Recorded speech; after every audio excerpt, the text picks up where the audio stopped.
Hello there, कैसे हैं आप। मेरा नाम है गौरव मिश्रा और आज के इस वीडियो में हम लोग बात करेंगे about the hormones of placenta.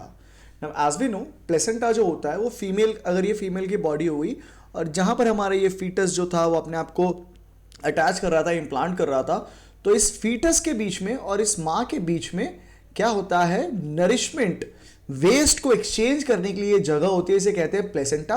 Placenta जो था इसके द्वारा जुड़ रहा था by something called as umbilical cord. ठीक है, अब प्लेसेंटा जो है एक फीमेल की बॉडी में केवल तब बनता है जब वो प्रेग्नेंट होती है। तो ये प्लेसेंटा टेम्पररी एंडोक्राइन ग्लैंड है जो कुछ अलग अलग प्रकार के हॉर्मोन्स प्रोड्यूस करता है, जिसमें से हम बात करेंगे एचसीजी के बारे में, रिलैक्सिन के बारे में, एचसीएस के बारे में, और भी दो तीन हॉर्मोन्स हैं। बट पहले मैं स्टार्ट करता हूं एचसीजी से। HCG stands for human chorionic gonadotropin hormone which is glycoprotein in nature। देखिए एग्जाम के पॉइंट ऑफ व्यू से ये सब चीज़ें ना बड़ी काम की बन जाती है, नेचर बन जाता है, उसका एक्शन बन जाता है। अगर आपको पता चल जाता है कि मैकेनिज्म क्या है तो फिर सोने पे सुहागा हो जाएगा। एक फीमेल जब प्रेग्नेंट होती है तो उसके प्लेसेंटा से बनाया गया HCG उसकी बॉडी के बाहर निकलता है by the means of urine, और इसको मैं यूज करके परफॉर्म कर सकता था something called as gravy index test. Gravy index test अगर आप परफॉर्म करते हैं तो आप नया कुछ भी नहीं कर रहे हो। वो टीवी में जो आप देखते हो ना कि प्रेगनेंसी किट्स आती हैं, वो बेसिकली जो प्रेगनेंसी टेस्ट है वो करी जा सकती है। Alright, now what this will do is, what is the function of this HCG is basically it will prolong the lifespan of corpus luteum। ये क्या करेगा, prolong the lifespan of corpus luteum, lifespan, okay, just give me a minute, lifespan of corpus luteum। अब आपको ये चीज़ पता होनी चाहिए students कि जो कॉर्पस लूटियम होता है वो प्रोड्यूस करता है एक हार्मोन जिसका नाम है प्रोजेस्टेरॉन। जिसका नाम क्या है, प्रोजेस्टेरॉन। अब प्रोजेस्टेरॉन हमने देख रखा है कि it's a pregnancy hormone, it's a pregnancy hormone.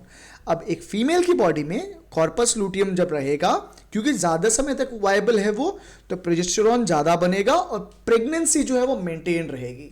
तो HCG जो है वो बहुत काम की चीज़ है। अगर हम पैदा हो पाए हैं तो we must be thankful to HCG।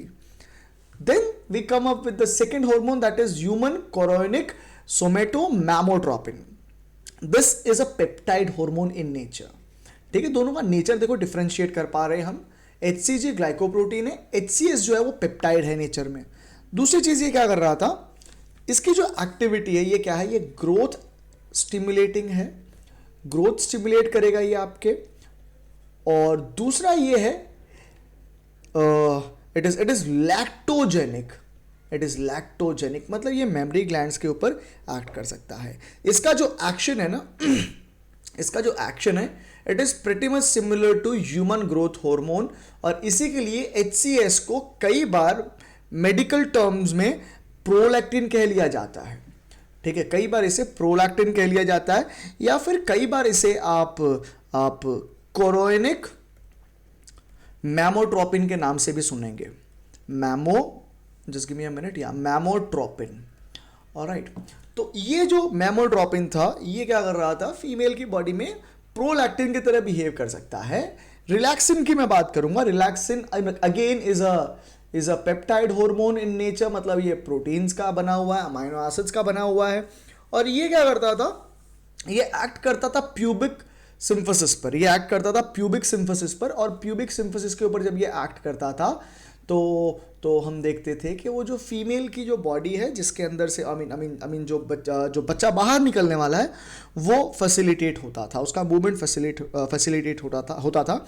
हालांकि हमारे अंदर बहुत ज़्यादा यूजफुल नहीं होता है। ठीक है, it's not very much useful in the humans, but in the other group of the animals, जो मैमल के दूसरे इंडिविजुअल्स हैं उनमें ये हेल्पफुल रहता है। इंसानों में बहुत ज़्यादा काम का नहीं होता।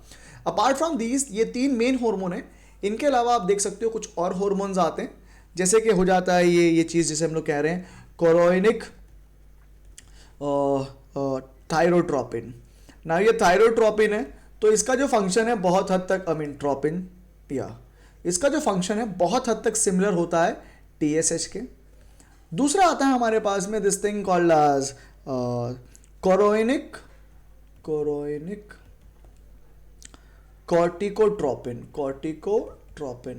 Now I would want you to understand corticotropin है मतलब ये किसकी तरह काम कर रहा होगा, ये काम कर रहा होगा ACTH की तरह, ACTH की तरह, ठीक है। और अपार्ट फ्रॉम दिस हम देख पाते हैं फीमेल की बॉडी में जो रेगुलर ओवरी के द्वारा एस्ट्रोजन और प्रोजेस्टेरॉन बन रहे थे वो भी एक प्लेसेंटा प्रोड्यूस करेगा, हाँ प्रोजेस्टेरॉन प्रोड्यूस करेगा। हाँ एक बात समझनी है कि जैसे जैसे लाइफ बढ़ेगी, जैसे जैसे फीटस एज करेगा, वैसे वैसे ये जो HCG था उसका सिक्रीशन धीरे धीरे कम होगा और एस्ट्रोजन और प्रोजेस्टेरॉन का सिक्रीशन क्या हो जाएगा, बढ़ता जाएगा, तब तक जब तक कि ये प्लेसेंटा जो था जो जुड़ा हुआ था इस बेबी के साथ में, उस बेबी का पार्ट्यूरेशन ना हो जाए। पार्ट्यूरेशन हो जाए मतलब ये जो बेबी था पार्ट्यूरेशन, हाँ बेबी जो था वो बॉडी को छोड़ करके बाहर निकल के आ जाए, ठीक है। तो ये जो बात, तो ये प्लेसेंटा की हुई बहुत माइन्यूट लेवल पे, बहुत छोटे से लेवल पे बात करी है। यहाँ पर आपके एग्जाम के पॉइंट ऑफ व्यू से इंपॉर्टेंट बन जाएंगे इनके फुल फॉर्म, नाम के, इनका नेचर, और अगर आपको फंक्शन याद हो गया तो बहुत अच्छी बात है, बट कम से कम नाम पूरी तरीके से और इनका नेचर जो है वो आपको अच्छे से याद होना चाहिए। उम्मीद करता हूँ आपको ये वीडियो अच्छा लगा होगा। अगर ऐसा है तो आप लाइक शेयर ज़रूर करें, और आपको लगे कि चैनल फ्यूचर में यूजफुल हो सकता है आपके लिए तो सब्सक्राइब करने का कष्ट भी करिएगा। मिलते हैं अगले वीडियो में, तब तक के लिए अपना बहुत ध्यान रखें और गॉड ब्लेस यू।